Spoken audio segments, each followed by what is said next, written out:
This is ENDtv.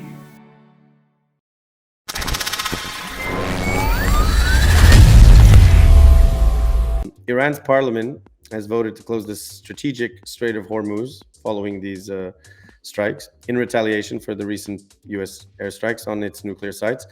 And this move is aimed at signaling a strong political resistance.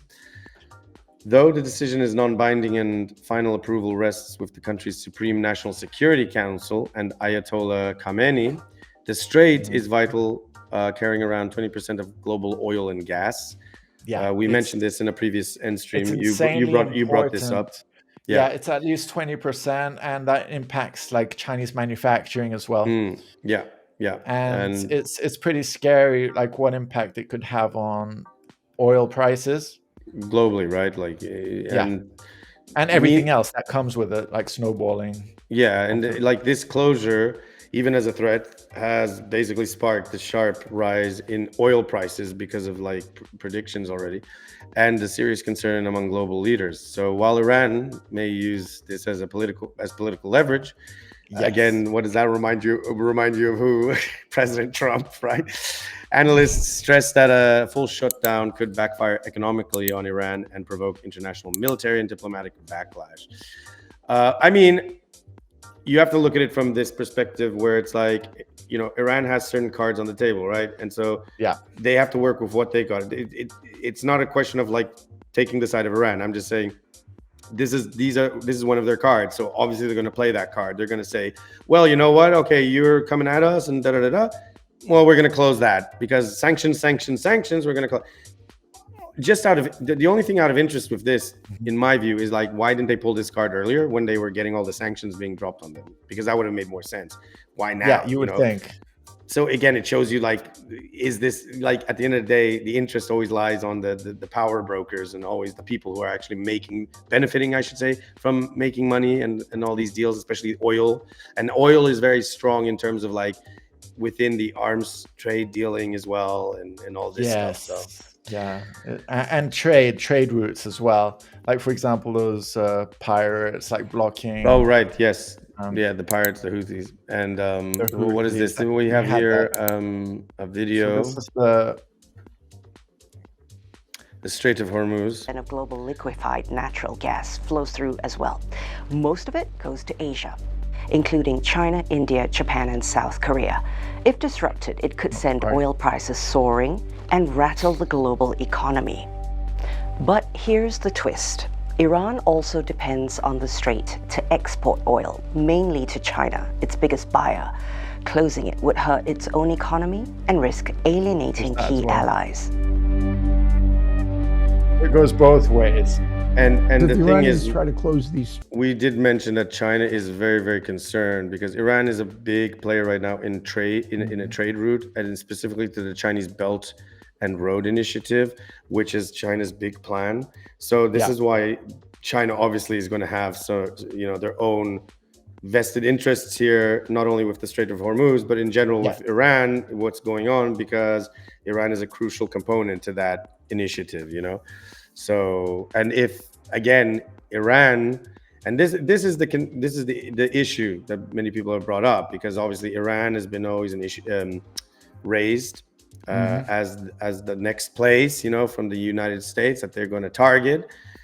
So obviously China and probably Russia and other countries, right, like even India, they're going to be a bit maybe concerned, because if let's say Iran comes into the sphere of the American grasp, which is what has happened with a lot of the Middle East, like Iraq and so forth, that means America has complete control. And we already know what Trump has said. The US actually wants the Strait of...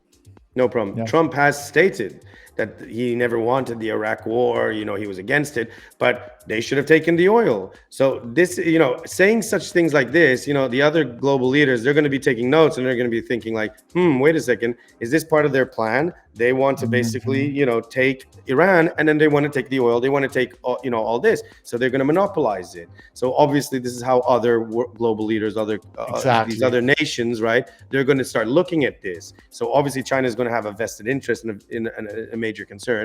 Not only China, but I would say also like Russia and other countries, because they're seeing this as like, is this just more proliferation of the American, grip within the Middle East, for resources?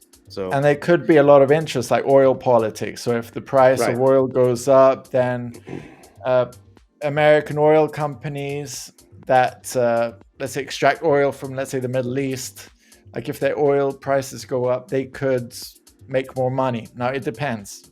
Let's have a look at the video. Strait of Hormuz to be blocked. Sounds crazy, right? If Iran blocks the strait, who gets hurt the most? China and Europe. Let's start with Europe. Before the war in Ukraine, Europe relied heavily on cheap oil and gas from Russia. But after sanctions, it was forced to shift toward the US and the Middle East. Today, around 18% of Europe.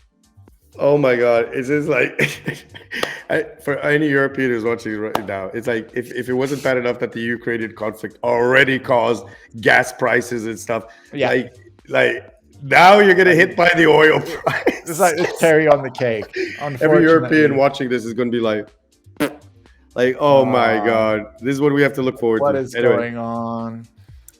Europe's oil and 15% of its LNG comes through the Strait of Hormuz. If the Strait of Hormuz is blocked, Europe is in trouble. No Russia, no Middle East. Only one option left for Europe is the USA. Now let's look at China. Nearly 50% of its oil and 12% of its LNG flows through the Strait of Hormuz. Yes, a blockade would hurt China, but China still has Russia, pipelines, land routes, and long-term deals. So ask yourself, if the Strait of Hormuz is blocked, who suffers more? China, temporarily. Europe, completely. That's exactly what the US wants. Because the day that Strait is blocked, Europe won't just lose oil. It might lose its independence. It will be fully dependent on the USA. The US... So this could be the longer term plan, right?